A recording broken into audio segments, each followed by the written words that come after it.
Okay, good afternoon, everybody. Thank you all for joining us for our community and update. Today we're in the month of November. Who would have thought that the year was going to go by so fast? It's also been a year full of activities, and we're going to, as we're closing out the year, since we're in the new fiscal year, but still closing out the calendar year. We're going to spend time in this meeting really just sharing updates on progress that has been made so far, and primarily resettlement and workforce update, because there's been a lot of activity, there's been a lot of diversity. And we really wanted to share details today with reference to the arrivals that we're seeing, where they're coming from, and some changes that we're seeing in terms of the arrivals, but also to look particularly at the workforce and the kind of opportunities that our arrivals are getting engaged in, what sectors. So we're going to share some details about that, and obviously talk about the partnerships that we're building within the community and developments that are taking place. Our work is we're only able to achieve the goals that we have with the support from the community. So we thank you for being here and for the continuous support that we've been receiving. So for starters, I'm going to call on Carlos to start with resettlement.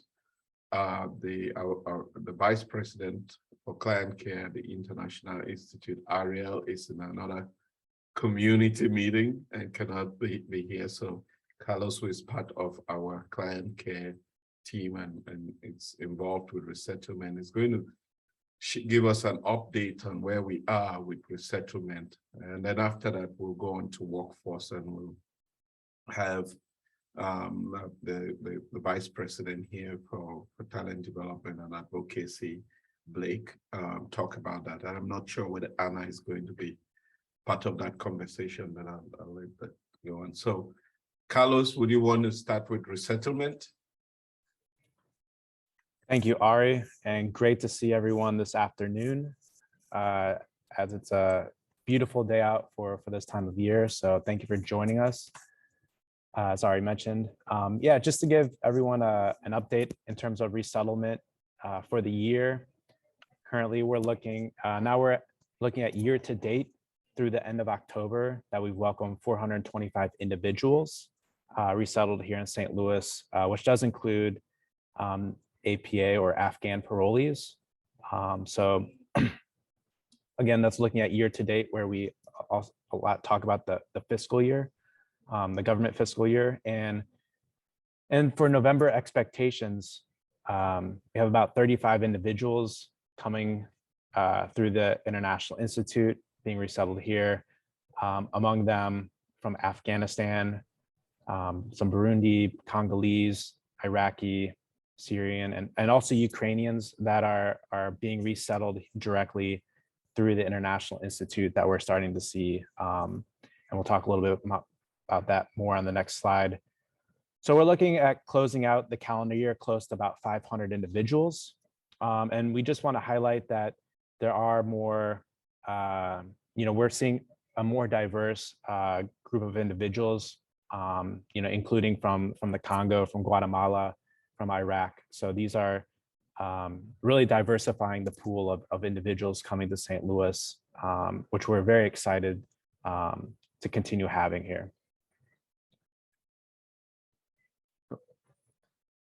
So the last Afghan parolee or APA did arrive in August of this past year. And the future mostly looks like we'll be resettling Afghans coming in as refugees versus parolee status or APA status. And as I mentioned earlier, that as Ukrainians have where individuals from the Ukraine have arrived here in the region as refugees is mainly been privately sponsored through the Uniting for Ukraine program that allows individuals or families to sponsor individuals specifically from the Ukraine to come to St. Louis.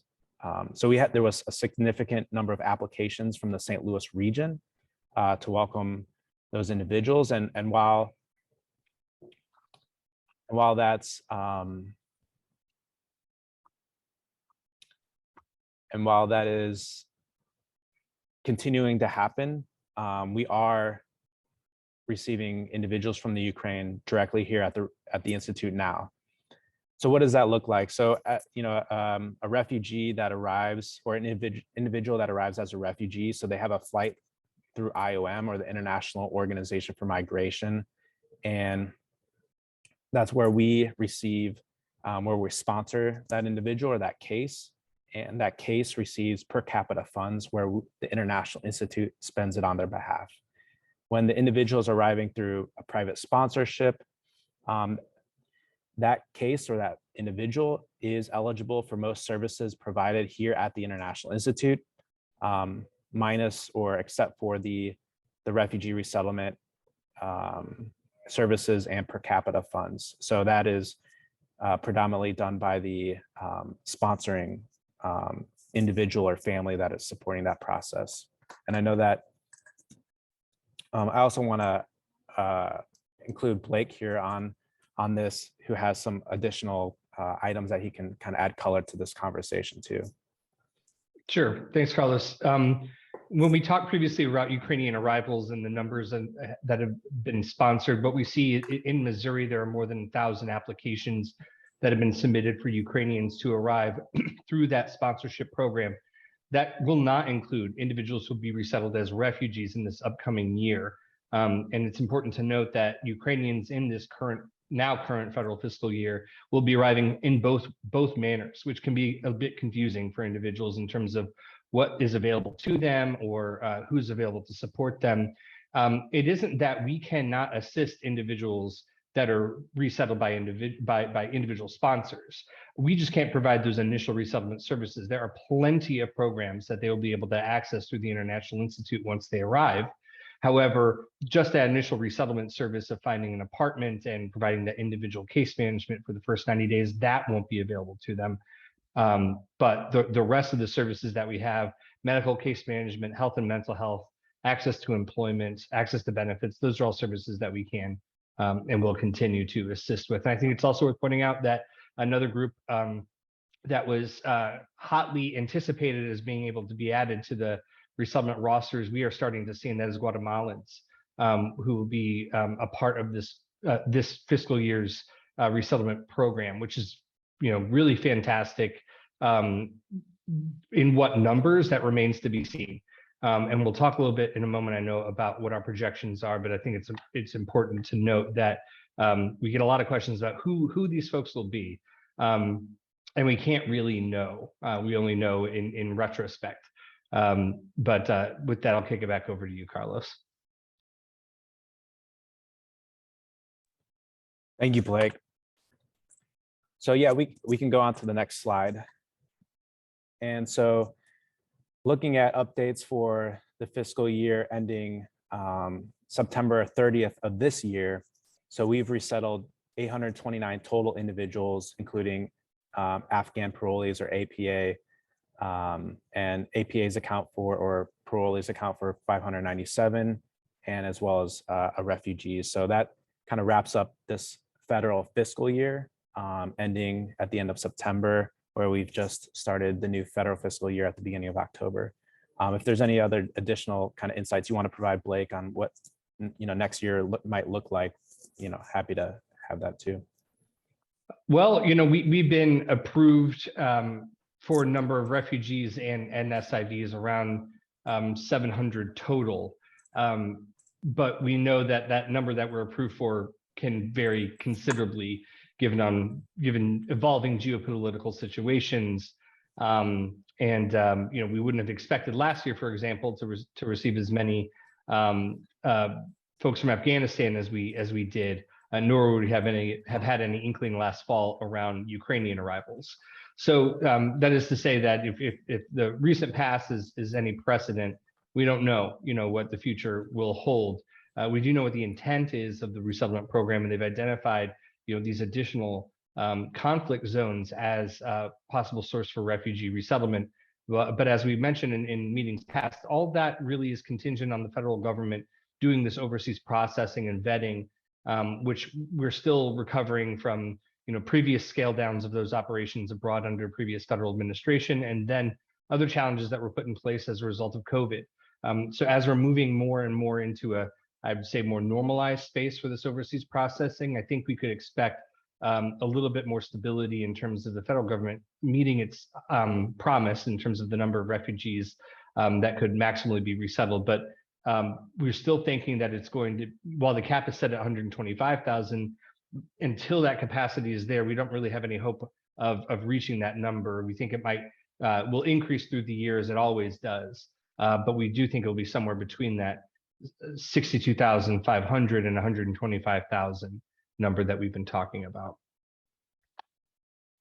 And so, Blake, you can proceed with workforce.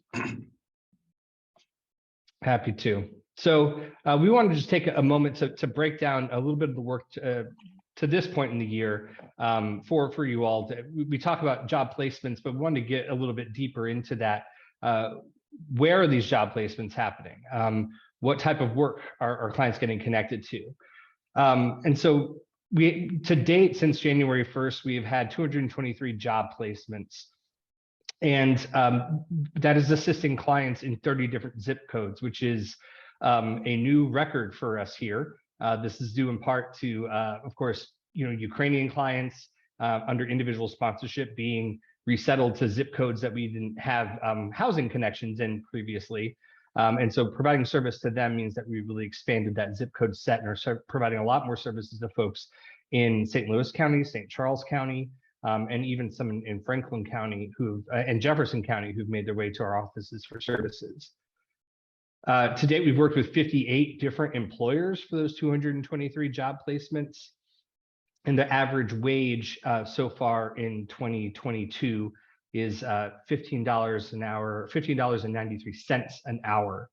I think it's worth noting that, we did see an increase in the higher end job placements in terms of dollars per hour, with over 40 of those placements earning more than $18 an hour in that initial placement, which is really great. And then on the lower end, 63 still earning less than that $15 an hour mark. What that means is 120 job placements, or 54% of all of our placements, are between $15 an hour and $18 an hour, which is really great. And I think we're seeing this trend towards higher wages. But I think a lot of that has to do with the industries with which we've been working. In previous years, we've worked a lot with hospitality and other person-to-person contact or cleaning types of positions that frankly did not pay as well. Over the course of the last year, we've developed relationships with a variety of organizations and businesses and different industries that we have a sort of different set of job titles now that we have available. And so we did include some of the most common job titles that we had this year listed. And so there's our production operator, machine operator, welder, and packager. And so all of these are really factory positions, we could say, production, food as well, that packaging position, many of those are food, as well as machine operator. But we are seeing a greater demand, or at least a greater interest from businesses in these sort of sectors hiring for these sorts of titles over the course of the last year. And on the next slide, we are going to break this up by sector. And so really manufacturing was a large sector for us this year, larger than it has been in maybe 15 or 20 years. Manufacturing, 14 employers accounted for 117 of those job placements.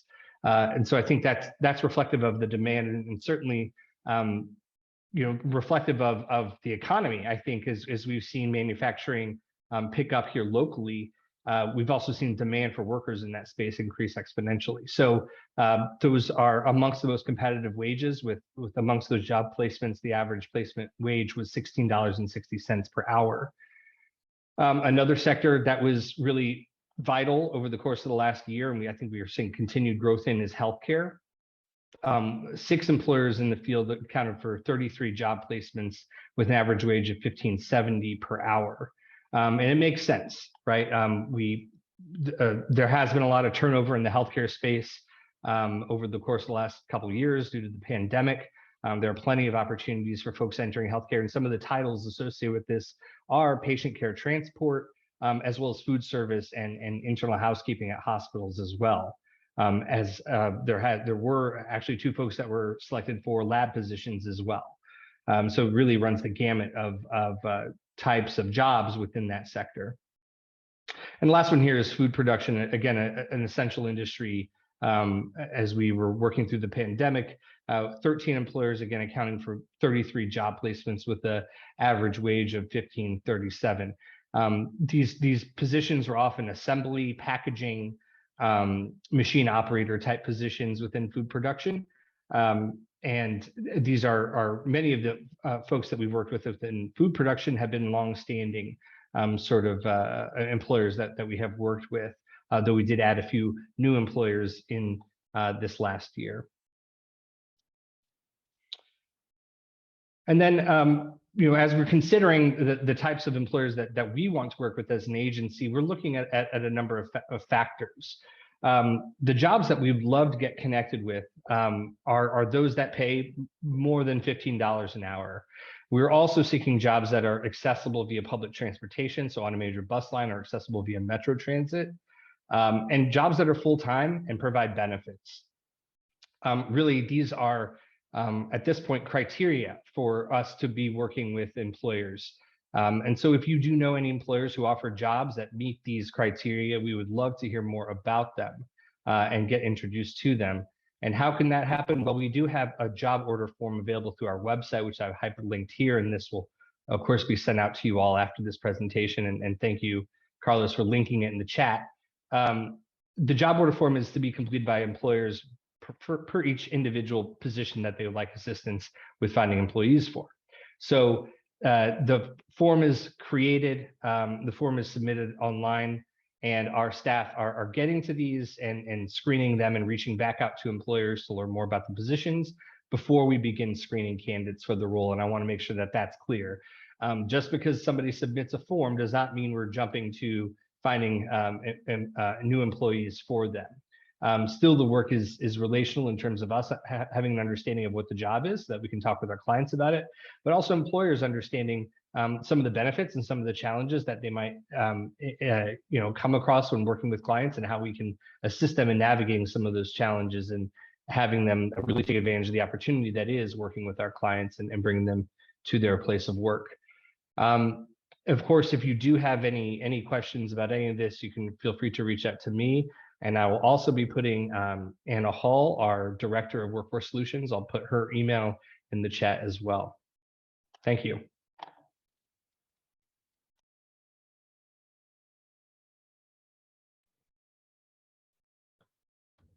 Thank you very much, Blake, for that that report, which I think is really helpful, gives a sense of the incredible work that the team has been doing here with reference to,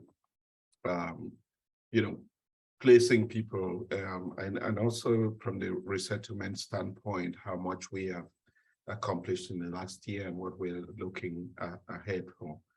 I would pause at this point to open up if there are any follow-up questions with reference to this first part of the presentation on resettlement and workforce. I think that the information provided is really crucial. If there are no questions, then we're going to go on to the next item. But any questions so far? Let me check the chat to make sure I'm not leaving any questions. All right. seeing or hearing none, we can go on now to talk about community shout outs. Carlos, I think you're going to take that. Yeah, thanks, Ari. Just wanted to highlight a couple new collaborations or partnerships. We just started working with or initiated working with Home Sweet Home that helps us build capacity in providing household items and support for arrivals coming through the Institute.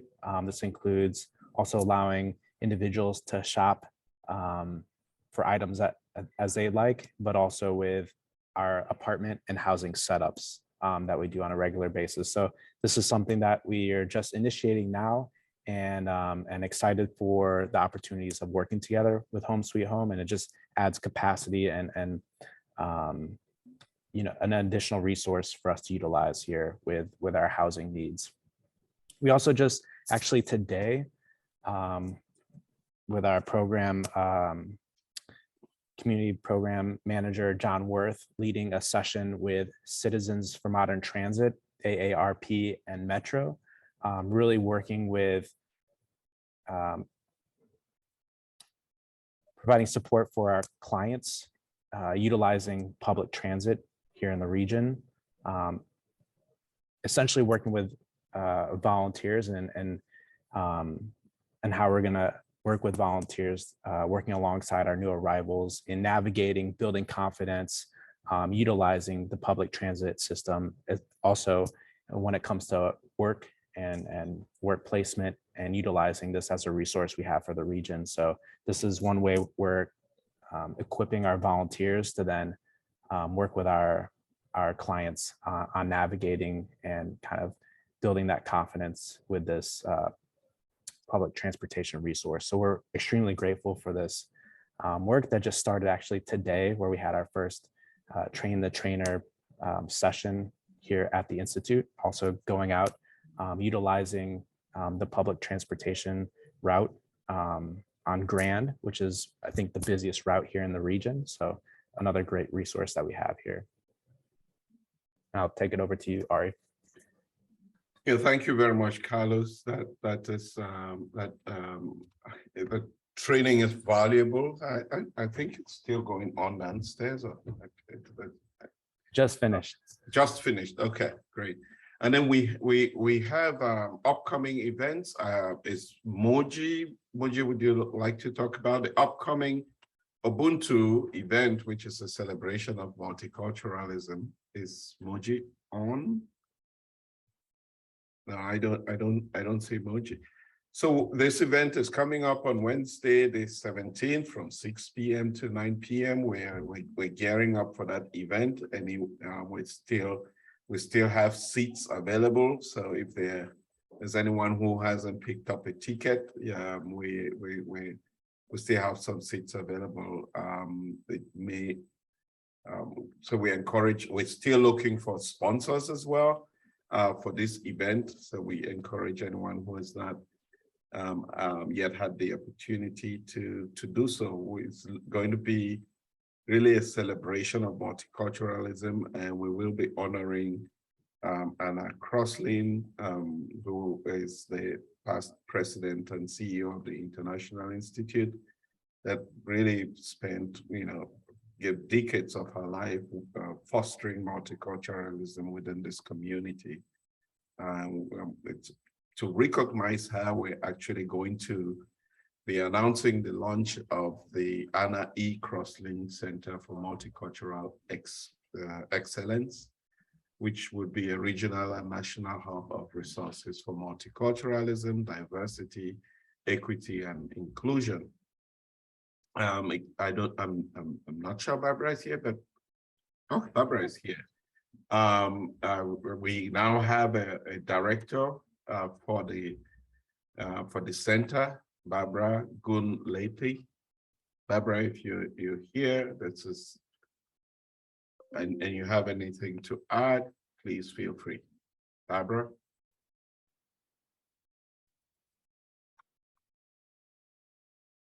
Okay, I see that Barbara is here, But Barbara is here. We're going to see her at the event. We're beginning to introduce Barbara to community stakeholders. More to come about the center once we're in the process of developing the programming for it.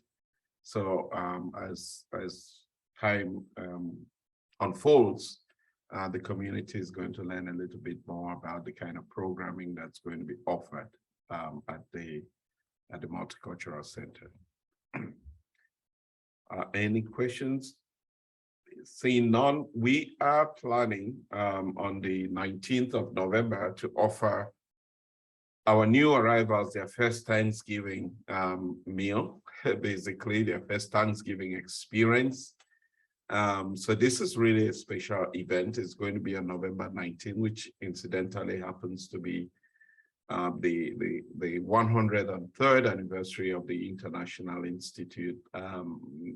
It's symbolic and yet very special for us to have our new arrivals come to the International Institute to be given an American experience, so their first Thanksgiving. We're looking forward to that. Pretty exciting opportunity. We're grateful for all the partners that have teamed up with us to make this experience worthwhile for our new arrivals. And it's going to be, we're having people sign up now. I think we're open to welcome about 300 of our new arrivals on that day.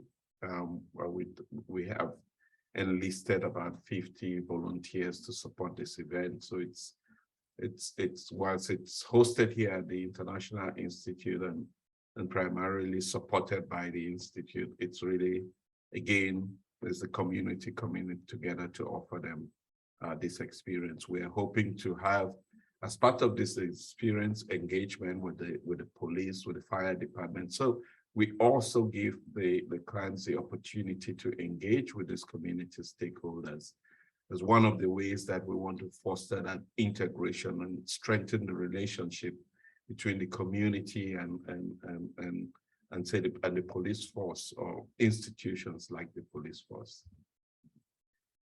The next, on that same day, which I have signed up for, is the Race for Refugees, and I'm going to be running 5K, and I'm challenging everybody to join me in that. But Heather Hugh has really been supporting the work of the International Institute and highlighting the mission that we have through this Race for Refugees on November 19, and it's going to be at 9 a.m. at Tower Grove Park. If you have not signed up, this would be an opportunity to sign up and run a mile, walk a mile, walk 5 miles, or run 5K. So please, sign up for that if you haven't. But all the proceeds of the race come to the International Institute to support the mission. So we're grateful to Heather Hewitt for organizing this.